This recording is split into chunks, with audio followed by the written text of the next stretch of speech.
Welcome to the Counselling Tutor Podcast, the must-listen-to podcast for students of counselling and psychotherapy. Here are your hosts, Rory Lees-Oakes and Ken Kelly. Hi, I'm Rory, and with me, as always, is Ken. How are you doing, Ken? I am well, thank you for asking, Rory. And Rory and myself are so grateful that you've joined us for the Counselling Tutor Podcast. This is episode 211. We've got 3 stops on today's journey, starting off with Counselling Foundations, where we're going to be looking at the skill of immediacy. I'm looking forward to that chat, Rory. Often misunderstood. So many questions on that. Moving on to Focus on Self, where we look at ourselves as being the heart of our practice. And we're going to be speaking and chatting around ethical bodies and choosing your ethical body. If you are already a member of an ethical body, is it time to move? What are the options and choices out there for you? And then we go on to our final stop, which is Practice Matters, where today I'm very excited to say I'm going to be having a chat to the one, the only, drum roll please, Rory Lees-Oakes, because Rory is going to be delivering, in real time of recording this, a lecture for our counselling study resource and for our CPD library. Why? Because it's a wide-ranging topic and we're going to be discussing about engaging with supervision. What has changed? Has supervision changed? Is what we look for in a supervisor changed? All to be revealed when we get to Practice Matters today. But we kick off with that important counselling foundation where we recognise that we underpin our practice by putting in a strong foundation. And one of the things we learn is about counselling skills. And one of those skills is called immediacy. What is immediacy, Rory? Well, that's a very good question. And I particularly like a quote from Roy E. Barnes in a book called Competencies of Relational Psychoanalysis, where he called it courageous speech and disciplined spontaneity. Oh, I do like that, courageous speech. Indeed, it is, isn't it? It is courageous. Absolutely. And I would say, I'm going to be a bit controversial here. I don't think immediacy is a counselling skill. I think it's a therapeutic skill, because a lot of the counselling skills that you can use in a variety of work. You know, people who do hairdressing, police officers, nurses, doctors, the list goes on. But immediacy is the one skill that perhaps only a therapist would use, and if it's used correctly. And it's used to cement, repair, and strengthen the therapeutic relationship. I love that. So if you're kind of listening to this and maybe you're a student, you may be wondering, what is it? Now, we've kind of said, oh, it's speaking courageously, but what is immediacy? And it's difficult to define. It really is. So I'm going to try from my words, Rory, then I'm going to hit the ball over to you. You give it a bash. I know you have a lot more book knowledge than me. You might be able to put under this, but I'm going to give it from a felt sense, my understanding of immediacy. So as a therapist, within the counselling relationship, specifically if you're working from a person-centered modality, the work is in being in the client's frame of reference, that person, that speaker coming in, being in their frame of reference, seeing it as they see it. And we train long and hard to keep our own frame of reference out of that therapeutic interaction. Well, immediacy is where we actually bring a little bit of our frame of reference in. We bring in something that has come up for us, that is coming from inside of us. It may not have come or originated from the speaker's frame of reference. Maybe a feeling that comes up with us, a strong feeling. Now, immediacy would be shared in service of the client, but we're stepping out of that frame of reference and bringing something that we feel or we think is important to share within that moment. And I think within that moment is what's important here. That's why it's called immediacy. It's something that you may not have contemplated or planned, and within the moment, boof, there it is, and you dare to bring it out and share it with the client. Yeah, and I'll give you a concrete example of why immediacy is in such service of what we call implicit and explicit patterns of relating. And implicit is something that's implied. And sometimes what happens is you will work with a client who implies something. So an example would be, and this is an amalgam of many clients I've worked with through the years, female client sits in front of me and she says, and she's telling me about the poor relationships and treatment she's had from men through the years. And I have to say, as a therapist of nearly 20 years standing, this is a recurring theme. It's not just an isolated client. I've had a lot of this through the years. And interestingly enough, they'll speak about how badly they've been treated by men. And I am not immune to the fact that I am a man. And I may say to the client, I really hear you. I really hear you talking about how difficult relationships you've had with men and how badly they've treated you. I just wonder what it's like to speak to another man about that. And sometimes that can open up another pathway where, I've had clients who say, well, it's very difficult because effectively I'm one of the enemy. Yeah. Effectively one of the enemy. And that is where, as a therapist, I'm thinking there could be a breakdown in the relationship. There's an attenuation of the relationship. And, I would then say in service of that, I can't recognize as a man myself that type of behavior. It's not a behavior that I would do or instigate or condone. And it's amazing what happens when you speak about the unspoken. Yes. I think that's the key. It is sometimes unspoken, and all of a sudden they see you differently. And the relationship moves on. You become an ally. And this happens in so many different areas, but you have to be very, very thoughtful how much you disclose and how you disclose it. Because, if I were to go down the road and say, well, look, I'm a man and I'm okay and I'm not going to hurt you, that would make me sound, quite frankly, quite weird. I can't labour the point enough. The relationship, and I've said this time and time again on the podcast, the relationship is one of the core ingredients of good outcomes for clients. And if you're not addressing any areas, any elephants in the room, then if the relationship doesn't form properly, the outcome isn't going to be good. I like that, Rory. That really frames it very nicely. I really appreciate that example you've used there. And of course, there are many different examples of immediacy. And I'm thinking of some project work that I'm doing at the moment called My Counselling Skills, where I'm going through 6 simulated counselling sessions with a qualified therapist, making some training on counselling skills. And in a recent session that we had, the following scenario came up. I had brought a little bit of narrated story of what I was going through, and Sally Ann, who I was working with in this simulated counselling relationship, started by saying, the way I see you when you say that, and then she paused and went, actually, it's not important how I see you. How do you see yourself in that situation? Now that was a very interesting point in the therapeutic interaction. She was about to share something that was in her frame of reference, not in mine. And she started with that, realized, hold on, this is what I'm thinking, this is what I'm feeling here. Let me rather check in with the client in this situation. And my reply was, I'm interested to know what it is that you are feeling. And she then shared what she saw from her frame of reference. And it was really powerful. It was really powerful and became a pivoting point in the relationship. And I think the point here is that sometimes we do have things that rise up in us, that almost bubble up and want to burst out, that we want to share with this person. But maybe it's not in their frame of reference. Maybe it's something that we're feeling. And sometimes immediacy is about use of courage, of knowing when is appropriate, which is the tricky bit, because you wouldn't use immediacy early on in a relationship. You would want a really formed relationship where you're working at relational depth, when you know there is trust, because it can go wrong, immediacy.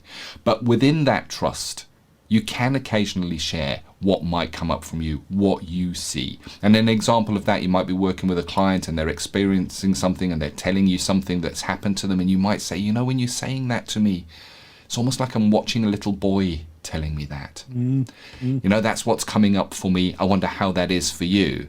And they may go and accept that and go, wow, that's really interesting. Yes.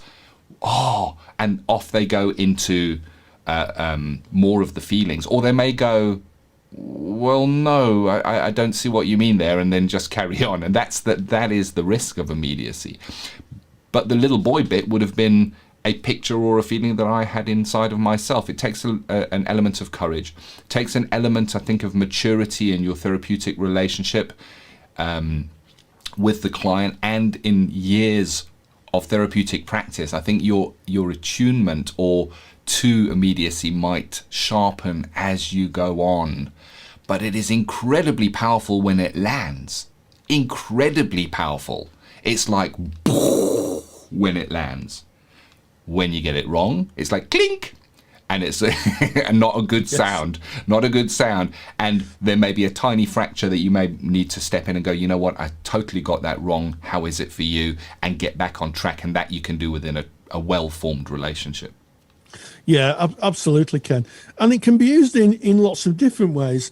I was a school counsellor for many years, and I came across a number of young people who hadn't kind of grasped what emotions were. And that can sometimes happen. Sometimes for people it takes a long time to work out or give a name to an emotion. And I remember one of my clients coming in and banging their knee on a chair, and they kind of looked at me, and I said, ouch, that hurts. And they went, yes. And it strikes me, I'm a grandfather now, and I spend a lot of the time with my grandchildren, and indeed with my daughter when she was younger, kind of telling her what emotions were, because I don't think children are born with a palate or have been able to name the emotion. And we see it all the time. If my bangs her head, sometimes does, it go, ouch, that hurts, let's rub it better. And the message is that's a hurty feeling. And that's how it feels. And that gives a child the ability to voice what the emotion is. And I always found that really useful. And in no small, in equal measure, quite fascinating that by just saying that, there was this instant new awareness that came to this person. That hurts. Yeah. That's a hurty feeling. That hurt me. Yeah, and they would have felt that you get them, that you understand them, that you're there with them. And that is a great example of immediacy where it just hit in. And you didn't think about that, Rory. It just came out from yourself. And that's the thing about immediacy. It's seldom is it planned. And, when we think about that therapeutic relationship, I think of it in terms of a Venn diagram. So imagine, if you would, two circles separated, two circles, and then those circles come together. Yeah, so you've got the client and you've got the practitioner, or you've got the speaker, you've got the listener. Those come together, and there's a small overlapping part in the middle that becomes like a little ellipse in the center, and that's where our relationship is. We're sharing this journey together. It's not two separate people anymore. There's a shared empathy within the room, and we are part of their presentation in a way, because we're tuned in and going through it with them. And every now and again, we bring a little bit of ourselves into that. The truth is, we're bringing ourselves into that anyway, by the very fact that we are there and engaging in the counselling process. But sometimes something bubbles up and it bubbles into that relationship, and we can be surprised as a therapist. You can have an immediacy rise up in the therapy, something's out, and as you've said it, you're looking at it going, did I just say that? Did I just say that? It's just out there. It's immediate. It's in that moment, and it can be so powerful. It can be so powerful, and Ken, it's a two-way street. So I can remember a conversation that I had. Wasn't actually with a client. It was with a dear friend, and the friend said to me as an offhand comment, well, of course, what would you expect? I used to be a sex worker. And I said, well, you certainly were a sex worker in your past, but you're not now. You're far more than that. And one of the things that she picked up on is when she said I used to be a sex worker, I kind of winced a bit. I felt myself do it, and she called me out on it, and I said, well, you used to be, but now you're not. You're far more than that. And I think what was really interesting about that interaction was it brought both of us into the here and now. Yes. Not the there and then. And it was quite interesting. I think if that conversation had carried on, and my friend hadn't picked up on that, I think what would have happened is we would have gone down the route of a very difficult past. What we did do is we framed it into the here and now, and was able to see what the reality was. And that is why I said at the beginning of the top of the piece that immediacy isn't a counselling skill as such. It's a relationship skill. And I think it took my friend a lot of courage to call me out. I like that. I like it, and it comes full circle to where we started. I think you're 100% right. It is a relationship skill, therefore requires that the relationship is built and present before it is even possible to use it. We say in many of our podcasts, Rory and I are not the experts. We're two colleagues having a chat about topics that we find interesting and that our audience find interesting. And you mentioned this to us in our Facebook group. Hopefully you're a member of that. If you're not, get onto Facebook and join Counselling Tutor. Just type it in and we'll let you in. And this topic, I think, is an interesting one. I challenge someone to write a book on immediacy, because I would certainly buy it and I would certainly read it. I think it's misunderstood even to myself. And I've been in sessions where immediacy has come up within the session, and I've seen the power of that, but yet I still struggle to really define it in a way that the words go, okay, that makes sense to what I feel inside and how I understand it. I'd be interested in you, our listeners' views on immediacy. Have you seen it in your practice? Does it come up often? How would you define it? Could you have a chat to a colleague about the topic of immediacy? Because I think the more we have these topics, the more we are in service of the clients that we will see. Yes, absolutely. And as I would absolutely endorse what you said, Ken. Immediacy is a very mature skill that really is only useful when the relationship has matured. It's not one for session 1 or even session 2. I think it's one that has to be used with a lot of thought and a wisdom of how and where the therapeutic relationship is. So we would not leave this topic without offering a super duper handout on the topic of immediacy that's been drawn up by Rory. He's got some examples in that handout as well. So if you want that handout, make your way to our mother website. That is counsellingtutor.com. In the top menu bar, click on podcasts, because this is a podcast you're listening to right now. Find episode 211 right there. On that page is the download for the immediacy handout. Free of charge, just pop in your email address, we'll send it to you. So that is Counselling Tutor Podcasts, episode 11, to get that handout. So there we have that Counselling Foundation. It's not 11, it's 211. It's 211. There I was you go. immediate there. That was immediacy if ever I've seen it. If you go to episode 11, you're going to hear old-fashioned Rory and I, back in the days, hey? Back in the days, Rory. Can you believe we're 211 already? Gosh. So there is our Counselling Foundations. We're now moving on to that focus on self, where we recognise you are the heart of your practice. We need to look after our self-care, and there are choices we need to make in running our therapeutic practices. And even as a student, you make choices as you go into practice, and one of those choices, an important choice, is what ethical organization or body or professional body do you align yourself with.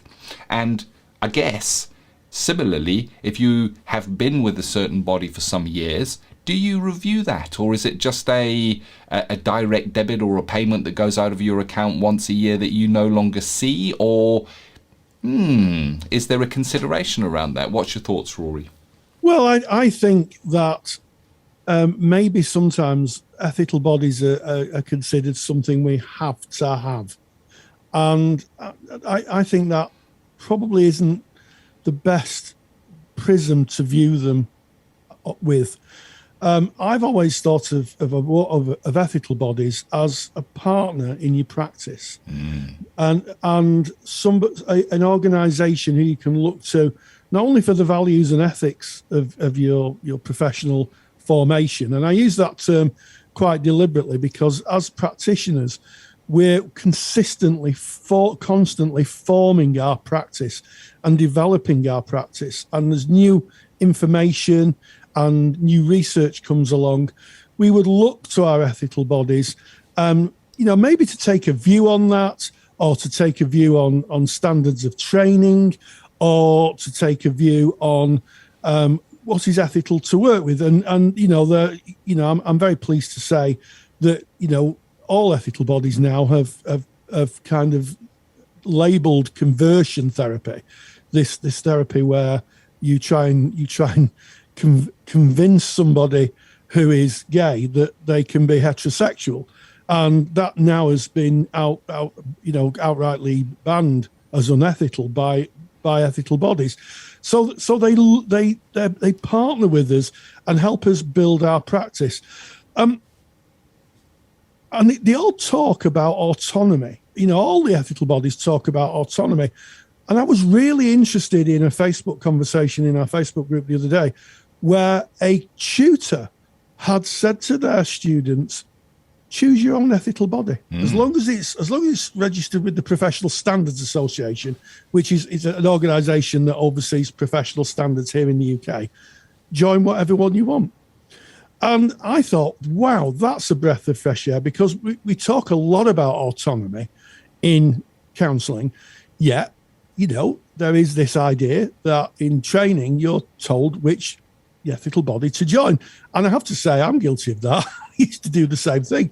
And so I'm really pleased now that we get to a stage where we're more pluralistic in who we choose and where we feel at home with. And I think that's just so important, because our ethical bodies should be a living, breathing part of our practice, not an add-on that we go to when we find difficulty or we feel we have to have because, we just have to have it to get employment.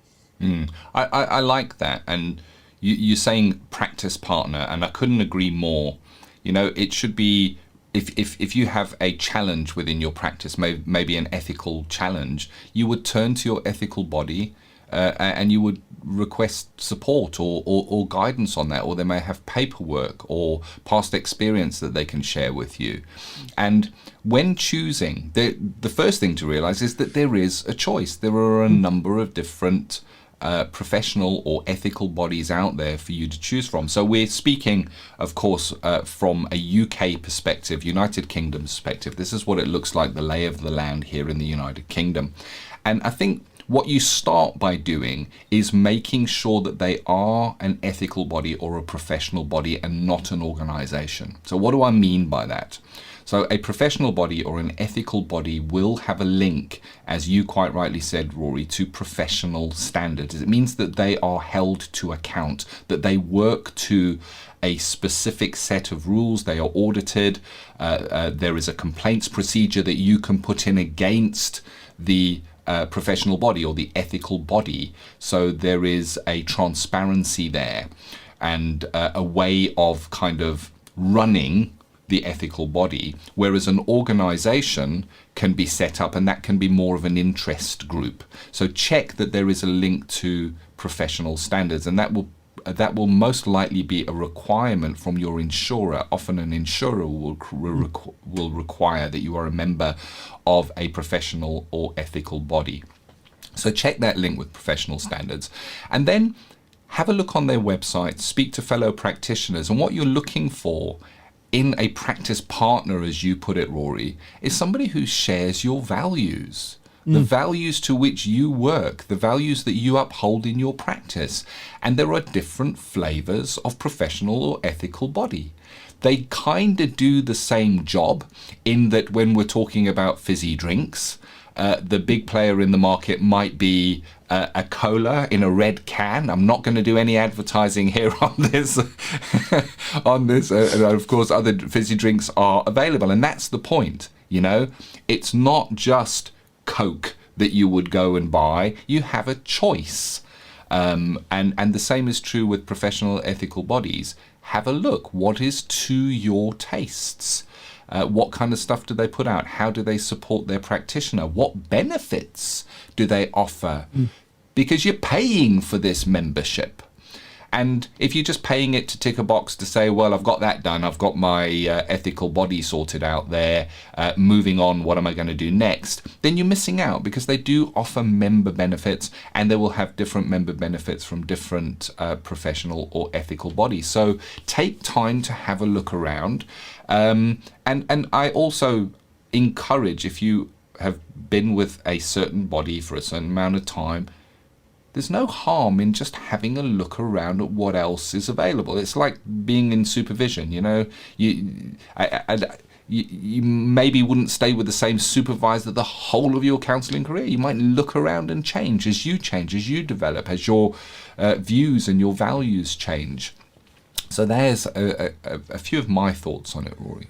Yes, and I also sometimes think that people, join ethical bodies because they feel that by having that on their CV or having that on their resume, they're more likely to get jobs. And the good news is that a lot of employers now are seeing a kind of about taking a very pluralistic approach in terms of taking people on who are members of different ethical bodies. I think HR departments now are realizing that the counselling world is a very kind of varied world, where people practice from different modalities. And, sometimes the modalities is linked to the ethical body. I'm thinking of our friends in psychoanalysis, for instance, who have specific bodies, or our friends who are in CBT, who have an ethical body. One that's just up the road in Bury from where I live. And I think that a lot of employers understand there's a difference of bodies.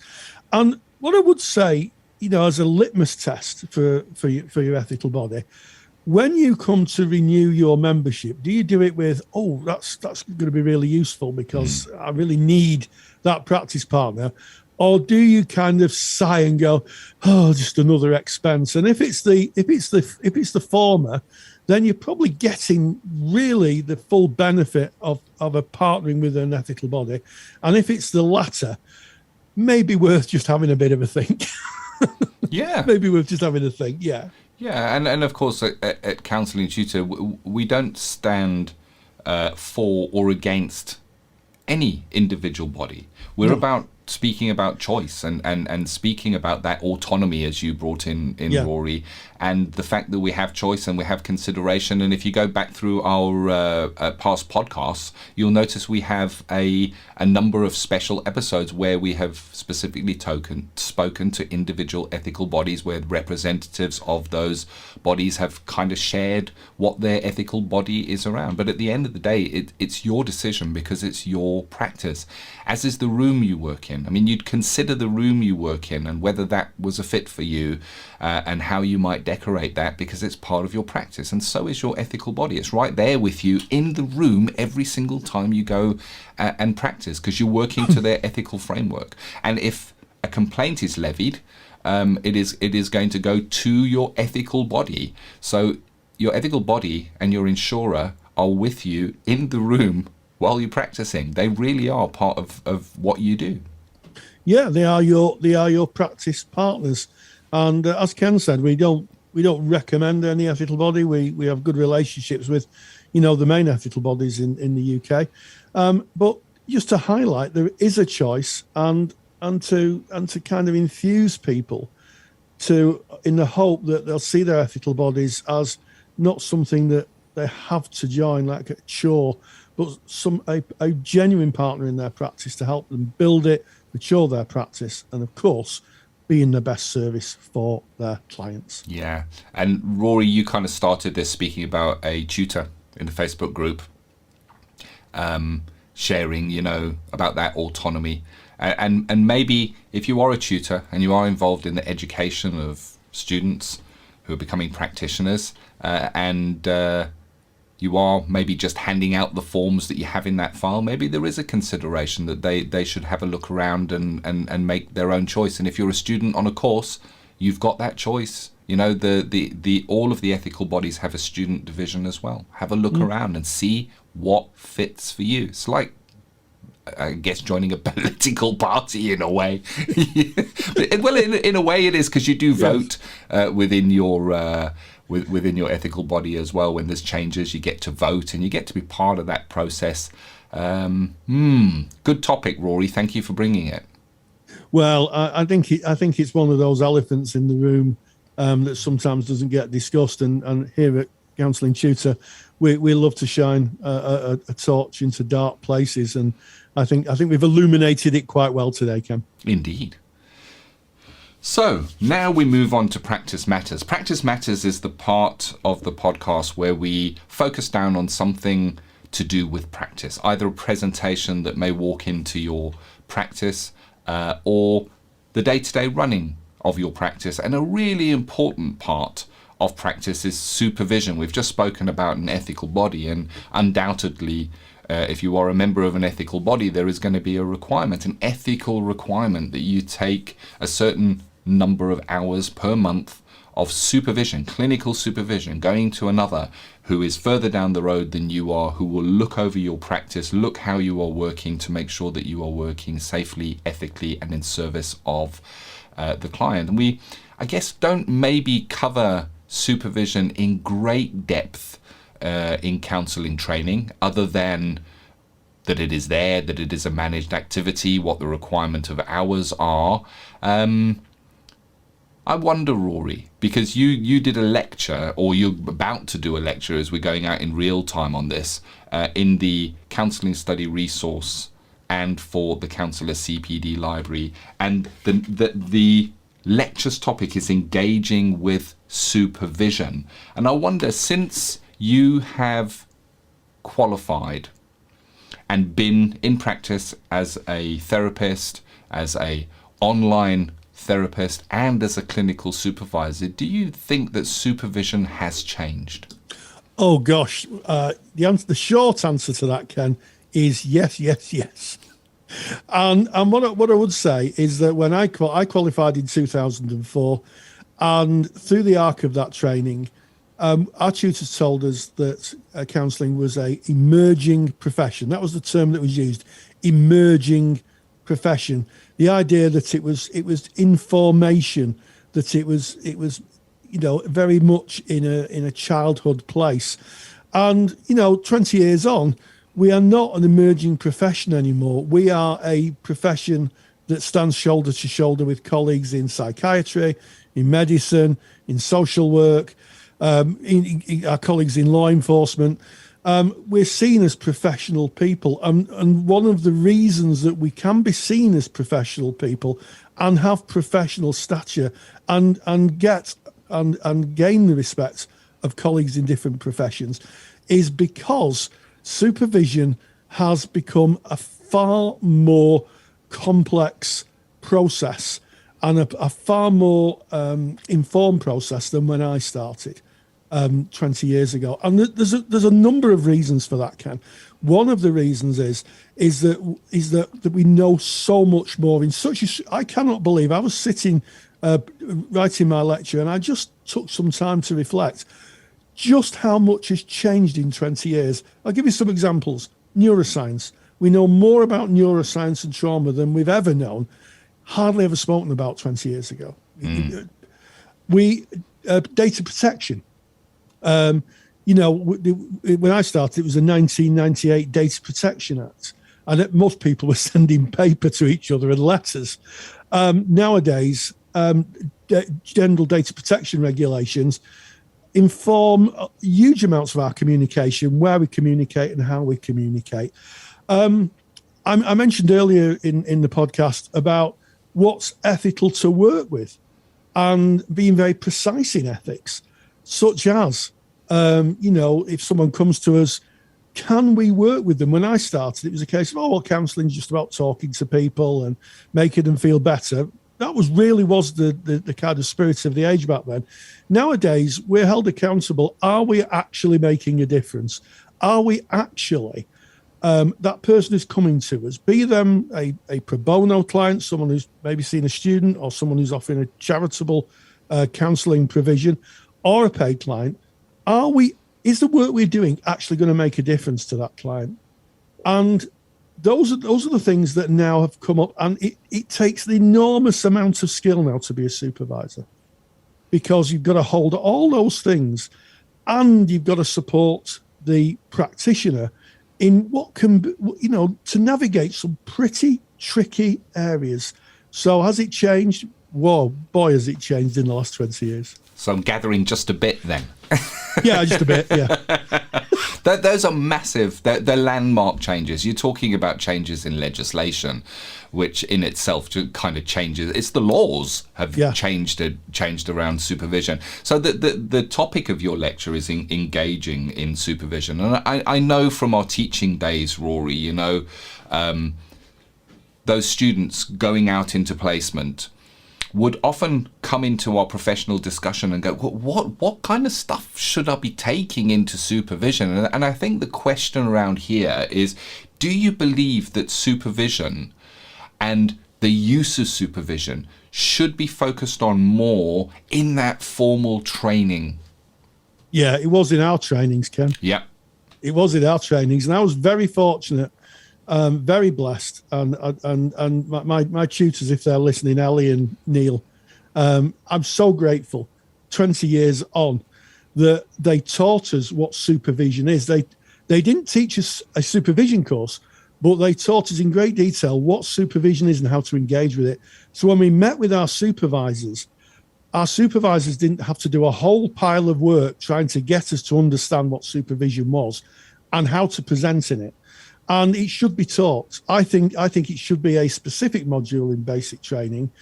Sounds like the army, doesn't it? In basic training, and taught about things like transference, which is hard, sometimes not talked about even now. Counter-transference, projective identification, parallel process. All that should be built into the course. So students will understand when they go into, they'll be better equipped when they go and see their supervisor. And let's face it, at the point they go to see their supervisor, they're working with clients. So they're far better equipped. And I don't want to blow our own trumpet, Ken, but I fear I'm going to be tooting away in the next statement, is that, we taught that. And I think the people our students actually benefited from that, because we could hear that in the conversations, the dialogue, in the professional discussions. Yeah, I think that's a really important part of understanding supervision. Allows you to engage in it better. If you better understand what process underpins supervision, it takes away that, what should I take in? I wonder, how am I going to use my time? Sat in the car on the way to supervision going, what am I going to say today? Not a lot's going on in my practice, really. Effectively engaging in supervision requires preparation from the supervisee, and it requires skill and training, of course, from the supervisor themselves, but having an understanding of the model of supervision, or what supervision is about, enables you to kind of prepare going in. And what's really interesting is we run a clinical supervision certificate in Counselling Tutor, and one of the bits of feedback we get again and again and again from the students who are learning to become supervisors is how much more they're getting out of their own supervision now that they understand the process that underpins that. So I guess, Rory, we can expect that you might be sharing a little bit about that process that underpins supervision in your upcoming lecture. So I'm excited for that one, and I encourage you to go and watch it when that comes out.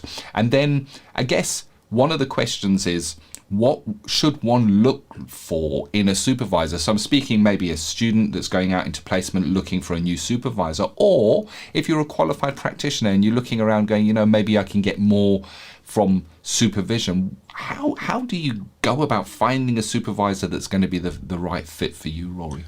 Well, I think that's a really interesting question, and it's a question that I've answered myself. You've answered, Ken, and certainly all the students we taught through the years, certainly at practice level, answered. And I think that you need to find someone who you can trust. Trust is absolutely fundamental.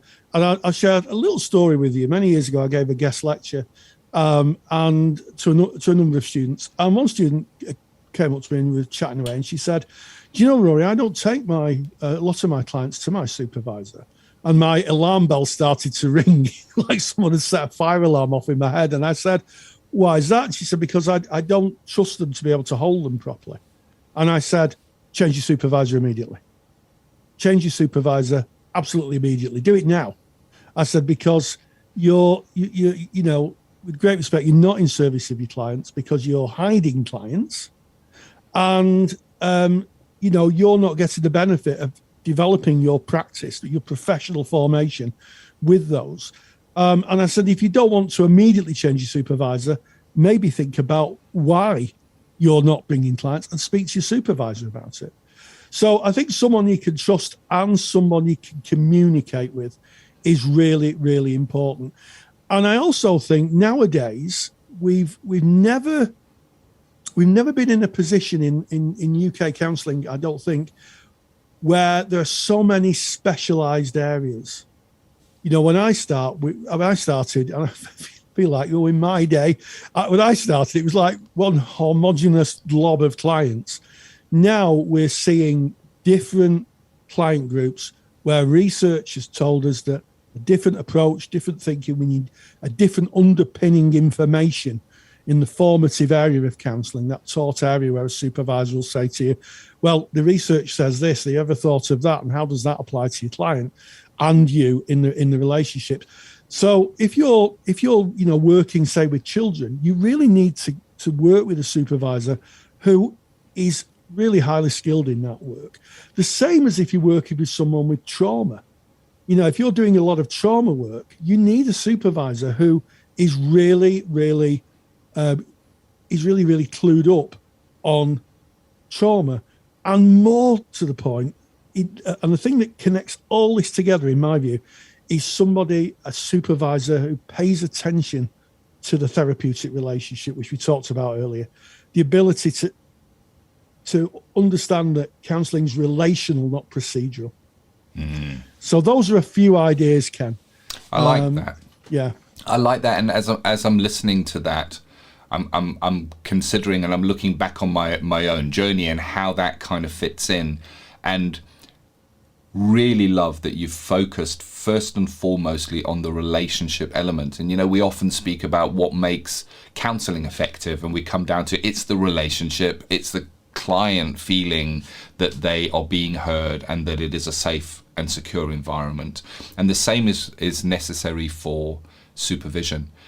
You want someone that you trust implicitly, that you can share any part of your practice with without fear of retribution or being shouted at or told off. But at the same time, you want some challenge. You don't want there are times in supervision we're going to need an element of challenge, but with high challenge comes high support. If any area of your practice is hidden away, and I think of an example from a recent eroticized transference lecture that we had, where we were encouraged, if you're in the counselling room and you find yourself attracted to that client in front of you, you want a supervisor you can go and start a discussion with that, where it will be openly welcomed so that you can explore it. You don't want to be hiding it. So absolutely not, Ken. And I think that is a massive element. And I also think about being realistic. Is your supervisor meeting your needs? I had a delightful supervisor a few years ago who came to me and said, "I'm going to be looking for a new supervisor." Started giving me some notice. I said, "Okay, why is that?" And she was moving into a specific field, which I didn't have a skill set in. And she said, I've decided to work with someone who's got a specific skill set. I hope you're not offended." And I said, "I'm delighted. I'm absolutely delighted that you have identified what your learning needs are, that that I don't have that particular skill set, and you're finding a supervisor who has in the service of your client. And I think it's something that we need to think about. What got us to where we are now may not get us where we want to be. Ooh, And I like that. And it's the same as in life, as in supervision. So my lecture is going to stir the pot a bit. So I'm going to be asking some fundamental. I'm going to put a big stick in a big pot and stir it around.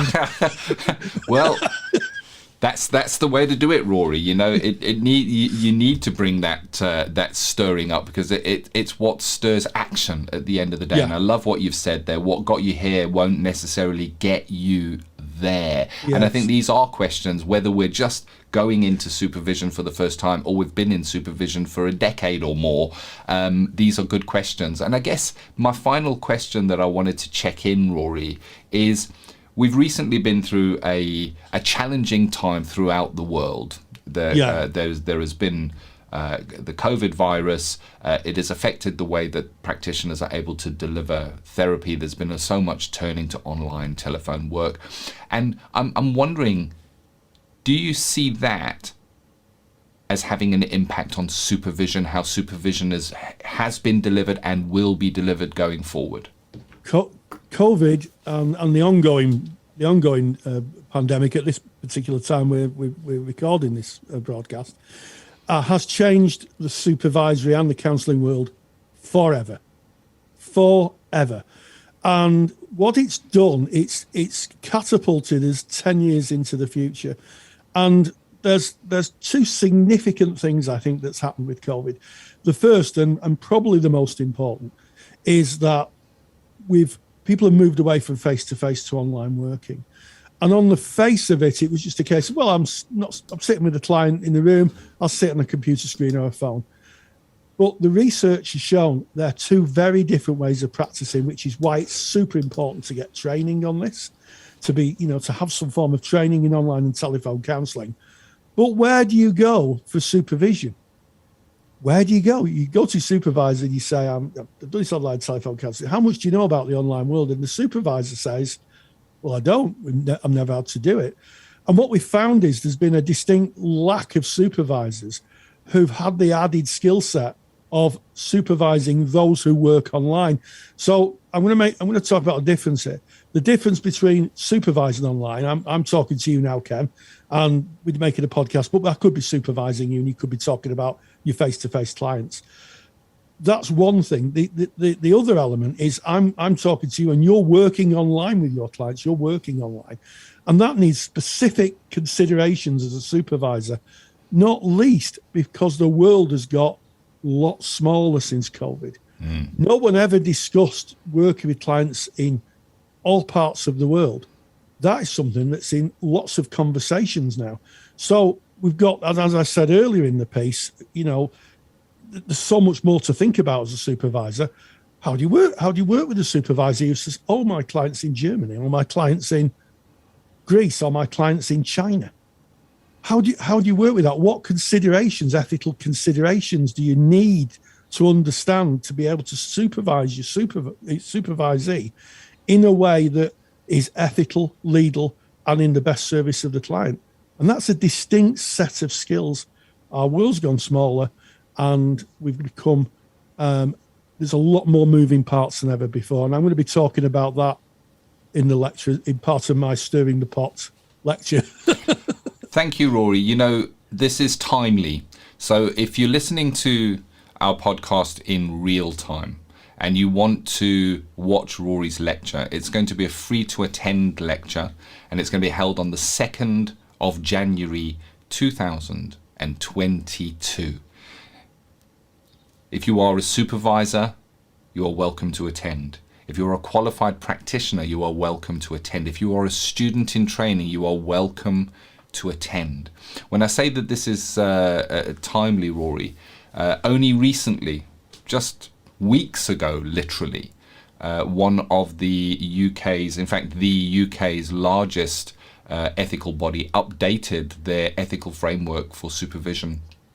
And So it is timely. So there is a recognition of that change, and we need to look at how we engage with supervision. So if you want to go to that lecture, make sure that you are on the Counselling Tutor update list, and you can jump onto that list by going to counsellingtutor.com. On that page, you'll be able to join our list. If you're already on our list, we will certainly be sending you an invite to Rory's super duper lecture on engaging with supervision to be held on Sunday, the 2nd of January 2022. If you're listening to the podcast retrospectively, that date has gone past, then that lecture will be available to watch as a replay in the Counselling Study Resource and in the Counsellor CPD Library. And if you're not a member of those, the information on how to find out more is at counsellingtutor.com. As we check out of this, Rory, what are the main takeaways that people will get from attending your lecture? Well, I'm hoping that people are going to ask themselves a fundamental question. Is the supervision I'm getting fit for my practice now? I'm hoping that people will think about their supervision in terms of their needs and are they being met? And also, I'd like people to really, really think about if they're working online, and this is crucial, if they're working online with clients, are they getting supervision that matches their experience of online working and supports clients in an online environment? Yeah, just such a change. It really is. It's like it's an interesting and challenging time at the same time, Rory, and I'm really grateful that you're kind of really researching and looking at this in depth. And it would have been relatively rare just a few years ago to speak to somebody who had more than one supervisor. But it's more common now that somebody might have a supervisor they go to with their face-to-face work and a completely different supervisor they work with online counselling. It's just an interesting time. I'm glad to be in counselling at this interesting time, but of course there are challenges as well. So you don't want to miss Rory's lecture, 2nd of Jan 2022. If you're on the mailing list, you'll get an invite. If you're not, counsellingtutor.com, join our mailing list and we'll get that out to you. And Rory, thank you. This has been the Counselling Tutor Podcast, episode 211, not episode 11, 211. Indeed, and we started off with Counselling Foundations, talking about the skill of immediacy. We looked at that particular skill and looked at its uniqueness. In Focus on Self, we talked about choosing an ethical body and finding an ethical body, which is a practice partner, someone you feel at home with and someone who you feel supports your practice in the service of your clients. And finally, it ended with an interview with me on my up-and-coming lecture, Engaging with Supervision. And as always, stay grounded and stay safe. If you're a qualified counsellor or psychotherapist, then why not check out the Counsellor CPD Library? Stay current with your CPD requirements with over 150 hours of academically rigorous, on-demand lectures you can stream to your device. Joining Counselor CPD will expand your skill set to create a more specialised, highly rewarding practice.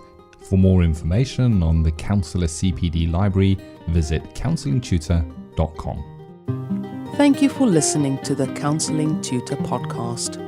Find the show notes for this episode on our website at www.counsellingtutor.com.